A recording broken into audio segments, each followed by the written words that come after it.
Məsəl üçün mən özüm kitab oxumağı sevmirəm, amma kitab dinləməyi sevirəm. Çünki demirəm mənim ona vaxtım yoxdur. Mən onu oturanda oxumağı yuxu tutur məni.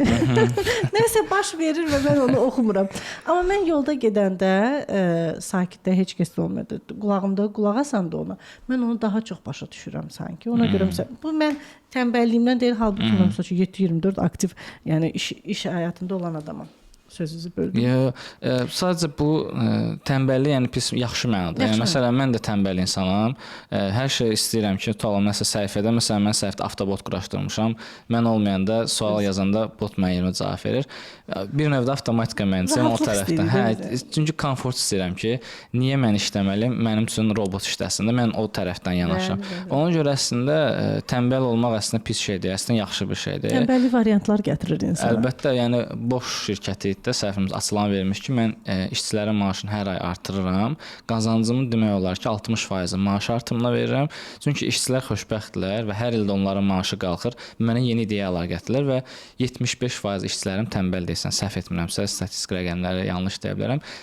Tənbəl insanlardır və mən də məsələn studiyada və iş görəndə həmişə açıq danışıram. Deyirəm ki, tənbəl insanları mən sevirəm. Çünki tənbəl insan yenilik gətirəcək.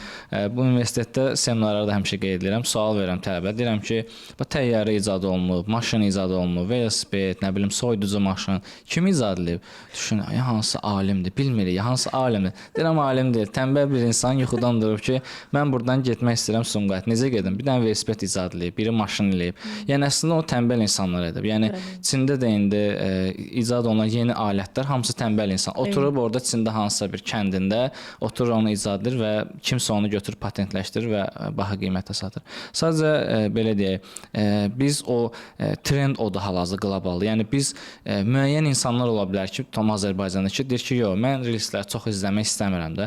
Amma %99 hamı bu yoldadır. Yəni kimsə deyəməz ki, mən reelslərə swipe eləməyim, bir dənə reels oturum, tam izləyim. Amma biz çalışmalıyıq ki, ilk başda hook deyirlər də, yəni ki, qırmaq da, yəni qarmaq ki, mən bu qarmaqdan saxladım. Tamam, mən deyirəm ki, bu gün sizə 2 pulsuz proqram verəcəm və yaxud deyəcəm ki, 2 pul qazanmaq haqqında, 2 üsulu var, pul qazan, onu deyəcək. Yəni o artıq pul qazanmaq və rəqəm məsələsi vardı. Yəni məsələn biz salam bir şirkətə işçi gələndə dedik ki, bu bir ilin işçisidir, biraz elə pişsin, işləsin, baxarıq da. Amma 10 ilin işçisi onu deyir ki, 10 ilin mütəxəssisdir, çox yaxşı xarakteri var, işi vaxtına təhvil verir. Biz artıq onu başlayırıq bir növ qorumağa ki, narahat olun, bu yaxşı insandır da.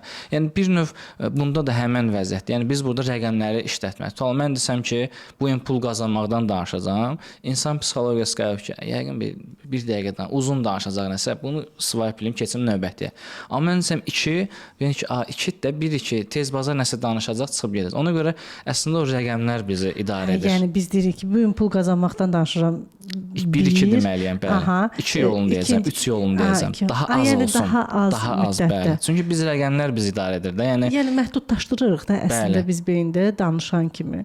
Bəs onda belə başa düşürəm ki, videonun indi də aktualdırmı? Məsələn, 59 saniyə, 58 saniyə olması, yoxsa o da ümumiyyətlə daha qısalmalıdır?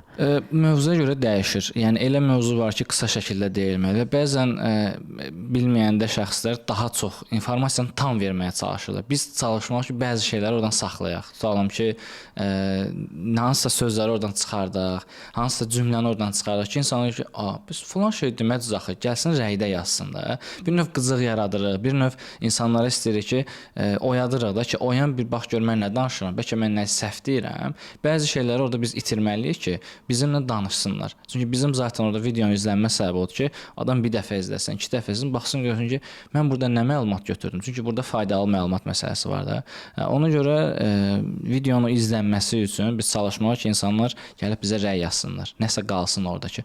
Bəs siz bu 2 cümləni dediniz, bəs bu da var axı. Artıq ki, bəli var, bəs biz onu, o artıq rəylərdə danışmaq lazımdır.